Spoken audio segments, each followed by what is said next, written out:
Testing, testing. Okay, cool. Your dream life is boring, and that's exactly why you keep blowing it up.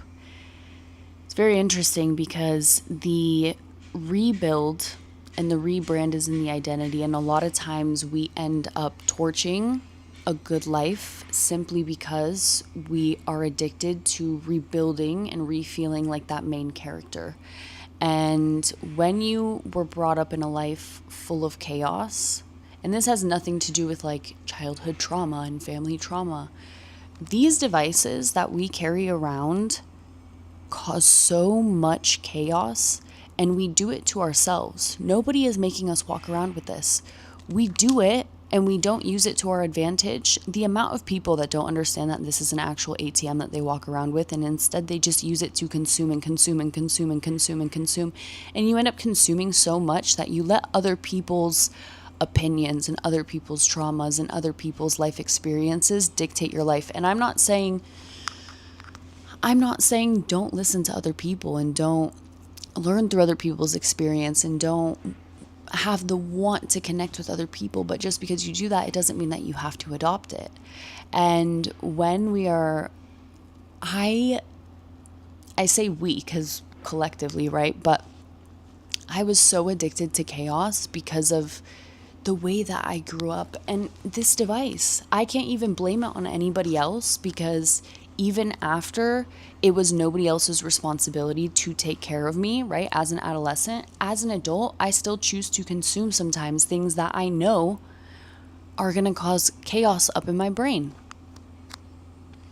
And this whole process of me slowing down and just going for a walk, I used to not just be able to go for a walk and enjoy it.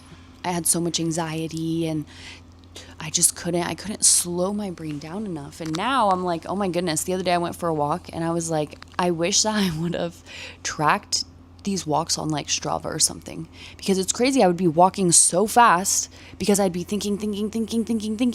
And then I'd be like, Christina, why are you in such a rush? Like, you're not even going anywhere. You're just going for a walk to enjoy your own presence as a state of meditation, right? And I'm going for this walk. I speed up and I'm like, Christina, relax. It's okay. So I slow down. 5 minutes later, I'm back at the pace I was at the beginning. Christina, slow down. And so I started to be like, why? Because there's nothing in my life that is chaotic. I feel really good. I'm not financially stressed. My relationships are phenomenal. I love who I am. I'm proud of the relationship that I'm building with myself.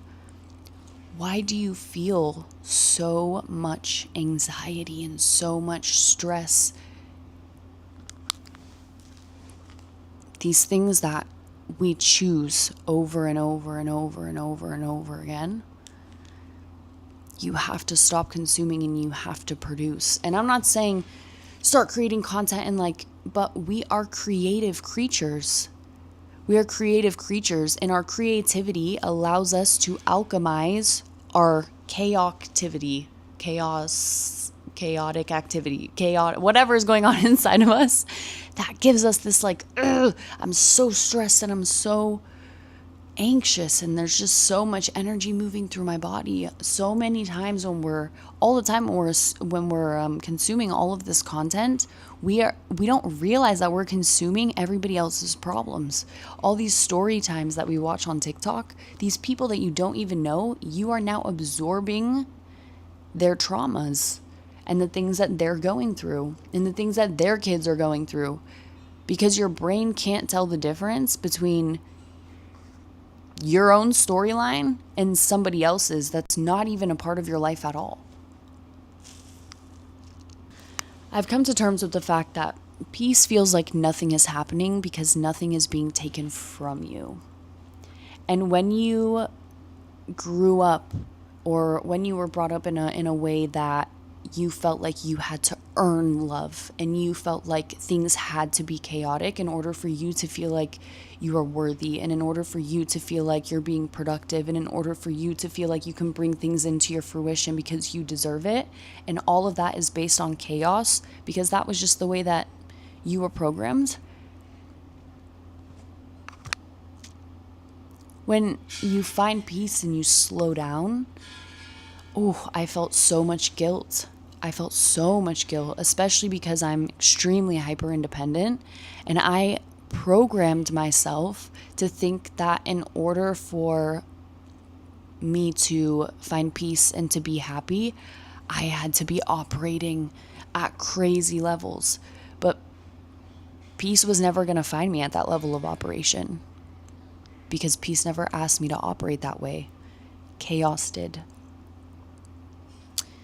So,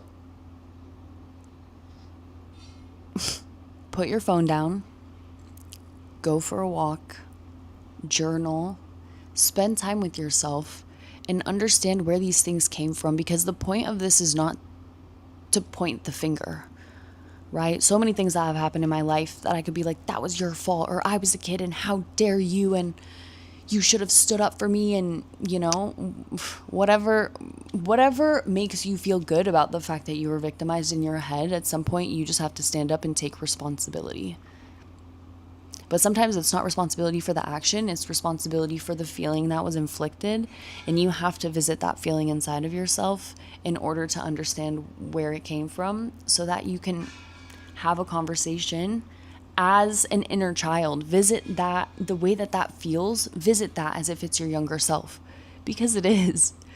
And understand that you can grow. You don't have to stay that wounded child for the rest of your life. Boring is not a punishment.